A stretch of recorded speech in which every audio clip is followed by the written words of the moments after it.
when people are knowledgeable on coronavirus, that is a really virus groups, we have to refer to COVID-19. When we consider about COVID-19, we should be knowledgeable about this, and we should know the rationale behind preventive measures, and we should have some sort of knowledge how we can prevent this, and how we can improve our immunity when there's absence of a vaccine, so artificial immunization. So we go into some details here, and this is the model of a virus of COVID-19.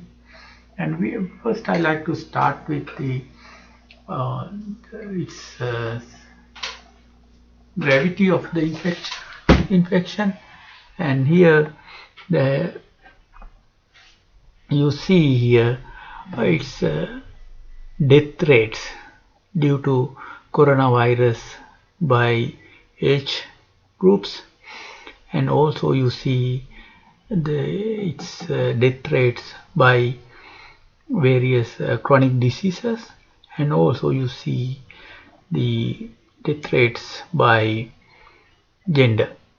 So here you see over 80 people, if they get infected, they have about 85% chance of survival.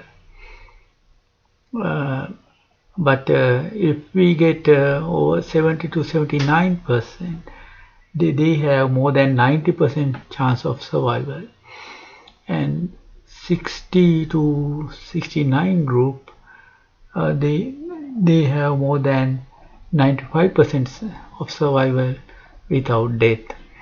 So 50 to 55, they have about 97 to 98% of survival from death, that is they recover from the disease. And below that, a very high chance of recovering from the disease than getting into deaths. So if we get health conditions, and the people with cardiovascular diseases, they have about 87 chance of survival without getting into death. And diabetes people also have more than 92% chance of recovering without going into death. And respiratory diseases, that is some emphysema, chronic obstructive air diseases, and the bronchiectasis, chronic obstructive air diseases, they have about 95% of chance of 92% of chance of survival. And those who have blood pressure, high blood pressure, and they have about the same about 92% of chance of survival. Those who don't have those diseases have more than 98% chance of survival. If you get males, they are disadvantaged than female, because the male are more prone to get deaths if they get infection than the females. This doubling.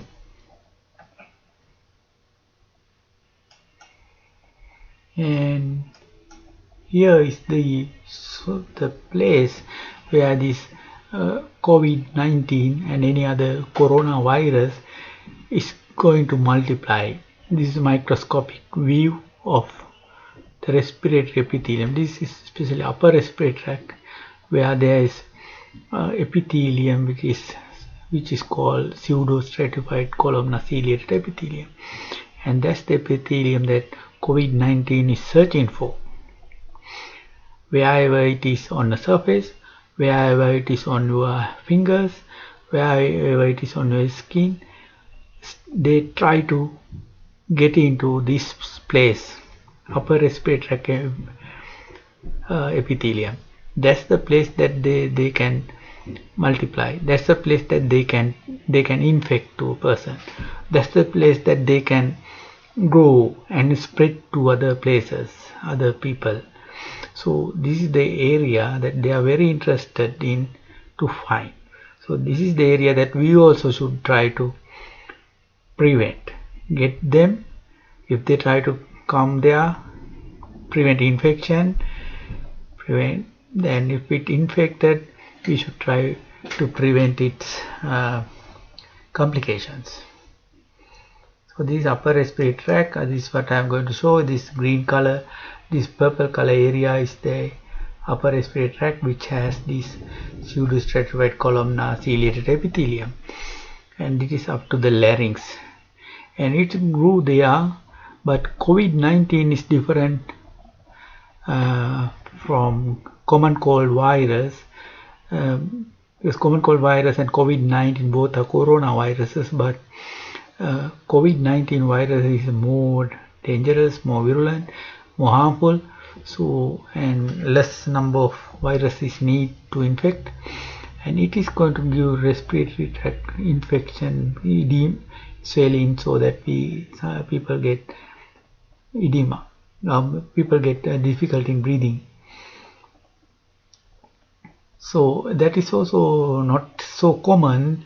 It can happen only about 10% of people, maybe even 5%, and it depending on the previous condition that I told, that if you're older, if somebody has more heart diseases or pressure, then they are more prone to get those swelling of the lower respiratory system tract and swelling. This is what I'm going to show it, and here I'm trying to show you why eye mucosa is important, because when we touch eyes, it's very common to touch eyes, and then the virus has a route to enter into their favorite place, that is nasal mucosa, because nose and eye connected by a duct, that is our lacrimal duct, which is tear duct. And so we know now what is happening with this COVID-19, where it is a favorite site, and where it can multiply, where it can survive, and how they can enter into their place, and how they can spread out from that particular place, that is upper respiratory epithelium. So that nose and mouth, that's connecting to our upper respiratory tract. That's why we should use masks. It has certain extent it can prevent you getting droplets, and also from your infected droplets, somebody else or even the air is not going to contaminate with these virus droplets by that way. The virus itself is smaller, but this can prevent virus can go out from this one. But when it is attached to clogs and droplets and larger particles, they don't escape into the atmosphere, or it don't escape into surfaces where it can then migrate back to its favorite place, epithelium, respiratory epithelium, and there is some barrier effect with this mask. And here you have to see why this COVID-19 is spreading this fast. And when we see the 2 days before, it's going to double next 2 days, 3 days, and why this is happening.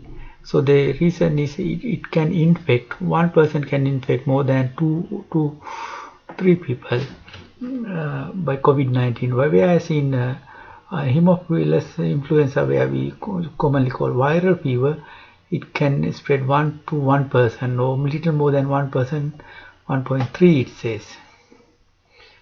So this is the reason for it to spread faster. And Now we know it is spreading fast, and we know what's the favorite place that it can multiply, and how it is going to spread by droplets and these clots of viruses. And so what we have to do is that we frequently touch surfaces, we frequently touch our faces, we frequently touch our mouth and nose and eyes, and we frequently touch anything and any people, persons, people where the other people touch the same. Commonly we share the same surfaces, same touch pads, so that what we have to do is the virus are contaminated in our hands frequently, so that these COVID-19 virus, we have to think always that we are with the COVID-19 virus in our hands. So we have to use running water and soap and clean with the detergent very well from wrist to palm, hands, especially thumb, webs, faces, everything, at least for 20 seconds and every 2 hours. That's the major way of preventing coronavirus spreading, transmission from somebody's respiratory epithelium to others' respiratory epithelium. So if it is contaminated, we can prevent by that way through barriers, but if it penetrates those all barriers and enter into our respiratory epithelium, then we have only one chance, that is our immunity. So any foreign cell, whatever COVID-19 or whatever, that our body has a system to attack them. So that is what B and T cells, they can attack, but it needs some nutrition. They need attack, but it needs some energy to do that. And they need some micronutrients to do that. They need protein to do that. They need some other support. So that we can give only by improving our nutrition. We can give it by reducing our stresses, our fears, our frightening situations and some stresses, and that way we can produce. And there are some specific medicinal herbs that we can consume to prevent this disease. I'm going to some details about this. Here is the food plate that the food recommend now. It is half of our plate should be rainbow vegetables. That is so you can have any color vegetables, because various vegetables have various amount of micronutrients and probiotics or any vitamins are different. So that's why we have to have a mixture of variety. It's called rainbow. Then we get good nutrition. Then we don't get deficiency in one another. So we are going to get a balance in our vitamin D consumption, vitamin A consumption, vitamin C, and micronutrients such as selenium, zinc, all we need to battle with immunity. Then other one I forgot to tell you, the folate and folic acid is very important, because when the cells are multiplying, something like new lymphocytes, when there is a battle, and it need folic acid and folate to generate more and more lymphocytes as it is needed to fight with this COVID-19 virus. Another one here is the protein. We need protein either from eggs or meat products, or else from lentil, the soya beans, we can get it. And we should reduce our sugar intake, and also we should reduce our starch containing grains. And we should add some dairy that is going to have some probiotics. Then by that way intestine can produce good vitamins, something like vitamin B and some other complexes, which is helpful in fighting with these germs. The vegetables, and they contain antioxidants. These antioxidants are very important to maintain normal cell. When there's free radicals produced by fat metabolism or this carbohydrate metabolism, they can damage to our normal cells. These normal cells, when they damage, they cannot function properly. So when there's antioxidant which is in these vegetables, can neutralize these free radicals and keep our normal cells, which is multiplying and having more when there's an infection. So this is very important. And then what we need is when we have stresses, we have a reduction in our immunity. It is found. So when there's stress, lower the immunity, especially when COVID-19 is spreading, that people are at stress and fear, then the body responds in a different way. That's going to further reduce the immunity. So the exercise and combine with relaxation is very important. The probably half an hour of jogging per day, and maybe about 3-4 days per week enough, but it should combine with relaxation. With the relaxation, you are getting stress relief, and further you can do something like meditation. So with that also we can reduce our stresses. And muscle relaxation exercises are there. You can feel how less tone in your muscles, and with that you are getting less stresses, and you feel how calm you are. Then body immunity is much better. With a calm body, then it can fight with COVID-19 virus. And here there's some additional medicinal plants are there, herbs are there, and they can do a lot of things. And this one is ginger. You can take ginger and you can add ginger as a spice to your foods or your soup or tea, anywhere, and you get a better taste, and also you get immunity. And here is a garlic. Garlic especially has a good health effect on our respiratory tract mucosa. It is found. So the garlic is also good for your respiratory tract epithelial health. So here is a coriander. Both seeds and these leaves are very helpful. You can use as a spice, and giving a good taste and smell to your foods, and that way you can get a better immunity. And I didn't put some these pictures, but turmeric, which is curcumin, is very helpful, and there are some other things. And here you see the pomegranate.